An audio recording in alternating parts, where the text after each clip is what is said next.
बिस्मिल्लाहिर्रहमानिर्रहीम। अस्सलाम वालेकुम। मैं हूं जलील खान कुलाची। आप देख रहे हैं मेरा यूट्यूब चैनल। हुजूर वाला कराची डिफेंस फेज 6 में एक मशहूर वकील कत्ल होते हैं और इसके पीछे एक सुलह थी और सुलह वो करवाई थी शाहिद अफरीदी साहब ने। शाहिद अफरीदी जो हमारे क्रिकेटर हैं, उनका क्या किरदार है और उसके बाद फिर ये कहानी इस कत्ल तक कैसे पहुंची।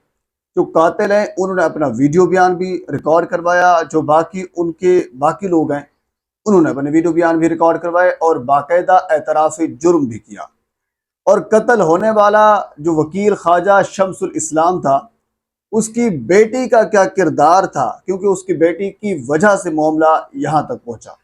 ये तफसील मैं आपके सामने रखूँगा। गुजरे वाला एक शख्स है इमरान अफरीदी।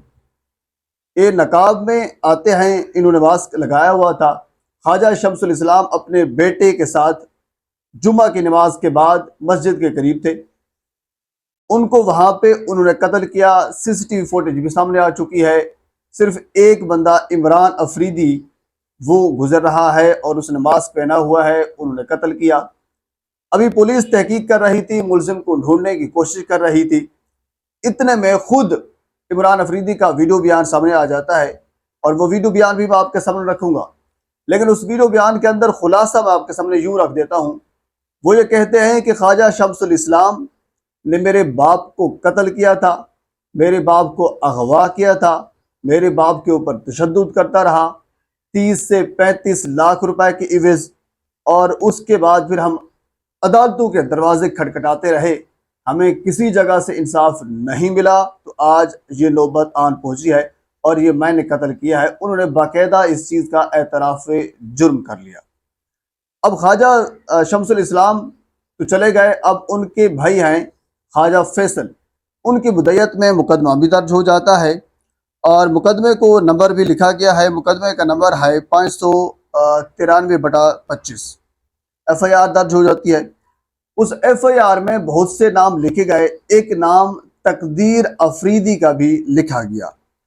अब सवाल ये पैदा होता है कि ये तकदीर अफरीदी कौन है। हालांकि उस वीडियो के अंदर तो सिर्फ एक बंदा दिखता है जिसमें जो फायर कर रहा है, और तकदीर अफरीदी फिर खुद सामने आए और सामने आकर उन्होंने भी अपना बयान रिकॉर्ड करवाया। और उन्होंने अपने बयान के अंदर यही कहा कि वीडियो में वाज़ेह तौर पर दिखा जा सकता है कि एक शख्स था, मेरा कोई ताल्लुक इस वाक़े से नहीं है, मुझे खामखा इस वाक़े के अंदर रखा जा रहा है सिर्फ अफरीदी होने के नाते, ताकि मेरा ताल्लुक जो अफरीदी ख़ानदान से है, इसी वजह से इन्होंने मेरा नाम भी रख दिया। बहरहाल मामला कुछ हुआ यूं कि 20 मार्च 2025 को ख्वाजा शम्सुल इस्लाम और एक और बंदा था नबी गुल अफरीदी, ये आपस में दोस्त थे। अगर पुरानी बात की जाए, दोस्ती आपस में इन दोनों के दरमियान थी। और उसके बाद फिर हुआ कुछ यूं कि ख्वाजा शम्सुल इस्लाम के एक ड्राइवर थे जुल्फकार, उस ड्राइवर जुल्फकार का कत्ल होता है। और कत्ल के बाद जो उनके फैमिली मेम्बरान थे, उन्होंने इल्ज़ाम लगाया ख्वाजा शम्सुल इस्लाम के ऊपर कि आपके यहाँ हमारा ड्राइवर था और आपने ही कत्ल करवाया। और असल में ऐसा ही हुआ था। अब इसके पीछे जो इन्वेस्टिगेटिव जर्नलिस्ट है वो ये बताते हैं कि बेसिकली ख्वाजा शम्सुल इस्लाम की एक बेटी, जिसका उनके ड्राइवर जुल्फकार से एक ताल्लुक था या ड्राइवर जुल्फकार उनसे ताल्लुक बनाना चाह रहा था, वटेवर जो भी था, मामला यहाँ फंसा हुआ है। वहां से फिर ख्वाजा शम्सुल इस्लाम ने यह फैसला किया कि अब इस जुल्फकार को रास्ते से हटा देते हैं ताकि ना रहे बांस और ना भगे बांसुरी। तो ख्वाजा शम्सुल इस्लाम के करीबी दोस्त थे नबी गुल अफरीदी। उन्होंने नबी गुल अफरीदी से कहा, नबी गुल अफरीदी ने आपस में फैसला किया, दोस्त थे पुराने, बात तय होगी। उसमें जुल्फकार जो था वो ख़त्म हो गया, रास्ते से हट गया। उसके बाद फिर केस चलना शुरू हो गया और फिर नबी गुल अफरीदी ने ख्वाजा शम्सुल इस्लाम से ये कहा, बल्कि ख्वाजा शम्सुल इस्लाम ने नबी गुल अफरीदी से ये कहा कि ठीक है, मैं आपको 30 से 35 लाख रुपए दे देता हूँ, आप मुल्क से बाहर चले जाएं, ताकि जब तक ये मामला चल रहा है आप यहाँ पे ना हो। 30 से 35 लाख नबी गुल अफरीदी को ख्वाजा शम्सुल इस्लाम ने दिया। वो मुल्क जाने की बजाय, किसी दूसरे मुल्क में जाने की बजाय, वो खैबर पख्तूनख्वा में चला गया। पीछे तकरीबन कुछ 6 माह लगे, दैयत मुक गई, मामला सारा सॉर्ट आउट हो गया। जब उनको पता चला कि मामला सारा क्लियर होगा, वो खैबर पख्तूनख्वा से कराची वापस आ गए नबी गुल अफरीदी। जब वापस आए तो उसके बाद फिर ख्वाजा शम्सुल इस्लाम ये कहा कि आप तो 30-35 लाख आपके यहाँ मेरा है, आप मुझे वापस करें।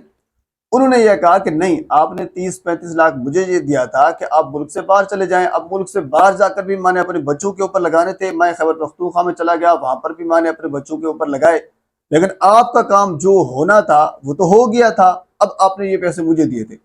वहां से इन दोनों के आपस में चपकलिश हुई, बयानबाजी हुई, तल्ख जुमलों का कह लीजिए कि वो मुकालमा हुआ, बात थोड़ी सी बिगड़ गई और दोस्ती फिर दुश्मनी में तब्दील होती होती तब्दील हो गई। फिर अब जो वीडियो बयान दिया है नबी गुल अफरीदी के बेटे इमरान अफरीदी, जिन्होंने अब कत्ल किया ख्वाजा शम्सुल इस्लाम को, इन्होंने यही कहा है कि इन्होंने मेरे बाप के ऊपर तशद्दुद किया था, 30-35 लाख की खातिर जो मैंने आपको स्टोरी सुनाई है उसी की ये बात कर रहे हैं कि तशद्दुद किया गया, अगवा किया गया, वगैरह वगैरह, ये सब कुछ किया गया और उसके बाद फिर उनको कत्ल भी कर दिया गया। मैं अदालतों के दरवाजे खटखटाता रहा, मेरा कुछ नहीं बना, लेकिन मैंने अब जाकर अपना बदला लिया है, ये कहा है इमरान अफरीदी ने। अब है कुछ यूं कि अब शाहिद अफरीदी का इन तमाम तर मामले में क्या ताल्लुक है। उनका ताल्लुक ये है कि एक मरतबा 20 मार्च 2025 की बात हो रही है, ख्वाजा शम्सुल इस्लाम और नबी गुल अफरीदी के बेटे, जिसमें अब जो इमरान जो अफरीदी जिन्होंने अब कत्ल किया है ये भी था, इनके दरमियान एक सुलह करवाई शाहिद अफरीदी साहब ने, और उस सुलह में ये तय पाया कि ख्वाजा शम्सुल इस्लाम जो दियत है, यानी जो इस्लाम जिस चीज को जैस कहता है कि यानी खून बहा का जो बदला होता है, वो यानी दियत ख्वाजा शम्सुल इस्लाम नबी गुल अफरीदी के जो बेटे हैं उनको देंगे, यानी जो पैसे मुकमुका हुए वो पैसे देंगे। उसके बाद फिर हुआ कुछ यूं कि कुछ 4 अफराद नबी गुल अफरीदी खानदान के जेल के अंदर थे, उनकी जमानतें होनी थी। ख्वाजा शम्सुल इस्लाम अदालत के अंदर पहुंच गए, उनकी जमानतें मनसूख करवा दी और फिर मामला वहां से भी बिगड़ा। उन्होंने कहा कि यार हमारी आपके साथ सुलह हो गई है या सुलह होने वाली है, आपने एक मरतबा एक साइड के ऊपर आप सुलह कर रहे हैं, दूसरे साइड के ऊपर आप हमारी जमानतें मनसूख करवा रहे हैं, तो ऐसा कैसे हो सकता है।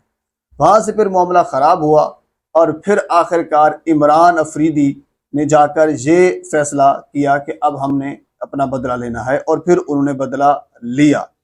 ये एक स्टोरी है जो कि इस वक्त सोशल मीडिया के ऊपर गर्दिश कर रही है, जो कि कराची के एक मशहूर वकील ख्वाजा शम्सुल इस्लाम के कत्ल के पीछे जो वजूहात है वो मैं आपके सामने रख दी है। और ये अब तक की अपडेट है। मजीद इस हवाले से कोई भी अपडेट अगर मेरे तक पहुंचती है तो बर वक्त आप तक पहुंचाने की कोशिश करूंगा। एक मरतबा आपसे गुजारिश है, मेरे चैनल को सब्सक्राइब कर दें ताकि आने वाली हर इंफॉर्मेटिव वीडियो आप तक पहुंच सके। अल्लाह हाफ़िज़।